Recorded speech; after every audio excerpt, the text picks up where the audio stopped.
If we are thinking about the effect of education, or the lack of it, on our nature, there's another comparison we can make. Picture human beings living in some sort of underground cave dwelling, with an entrance which is long, as wide as the cave, and open to the light. Here they live from earliest childhood, with their legs and necks in chains, so that they have to stay where they are, looking only ahead of them, prevented by the chains from turning their heads. They have light from a distant fire, which is burning behind them and above them.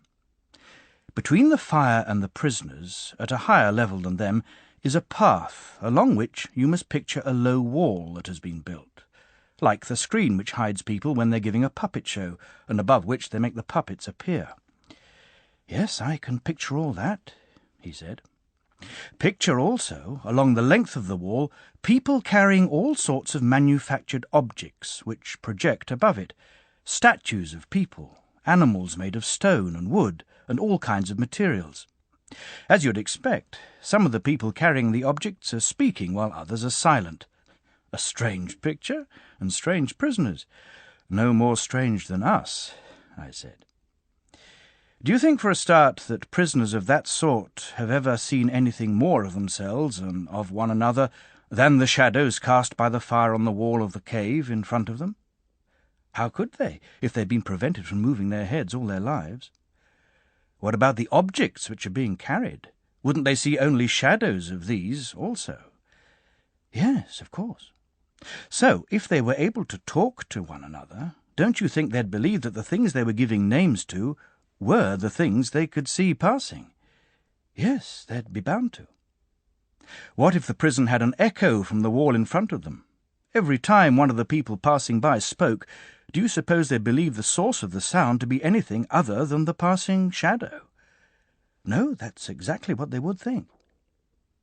All in all, then, what people in this situation would take for truth would be nothing more than the shadows of the manufactured objects. Necessarily. "Suppose nature brought this state of affairs to an end," I said. "Think what their release from their chains and the cure for their ignorance would be like. When one of them was untied and compelled suddenly to stand up, turn his head, start walking, and look towards the light, he'd find all these things painful. Because of the glare, he'd be unable to see things whose shadows he used to see before.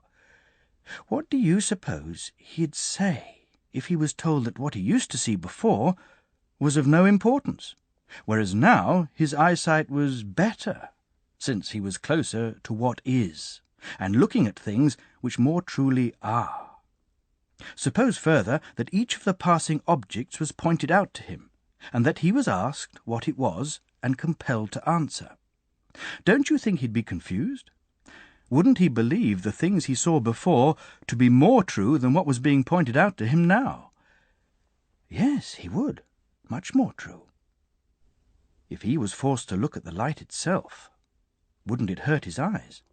Wouldn't he turn away and run back to the things he could see? Wouldn't he think those things really were clearer than what was being pointed out?"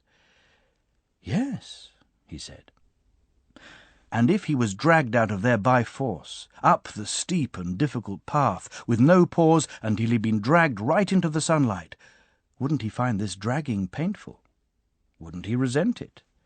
And when he came into the light, with his eyes filled with the glare, would he be able to see a single one of the things people call real?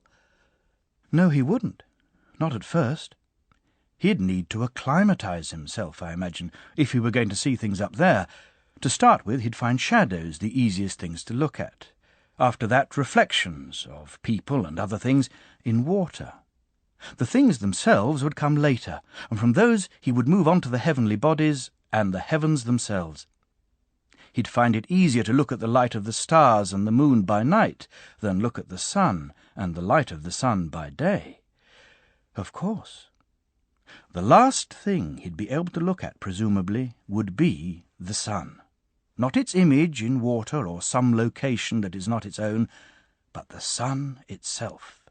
He'd be able to look at it by itself, in its own place, and see it as it really was. Yes, he said, that would unquestionably be the last thing he'd be able to look at. At that point he would work out that it was the sun which caused the seasons and the years, which governed everything in the visible realm, and which was, in one way or another, responsible for everything they used to see. That would obviously be the next stage. Now, suppose he were reminded of the place where he lived originally, of what passed for wisdom there, and of his former fellow prisoners. Don't you think he would congratulate himself on the change? Wouldn't he feel sorry for them? Indeed he would. Back in the cave they might have had rewards and praises and prizes for the person who was quickest at identifying the passing shapes, who had the best memory for the ones which came earlier or later or simultaneously, and who, as a result, was best at predicting what was going to come next. Do you think he would feel any desire for these prizes? Would he envy those who were respected and powerful there, or would he feel as Achilles does in Homer? Would he much prefer to labour as a common serf, serving a man with nothing to his name, putting up with anything to avoid holding those opinions and living that life?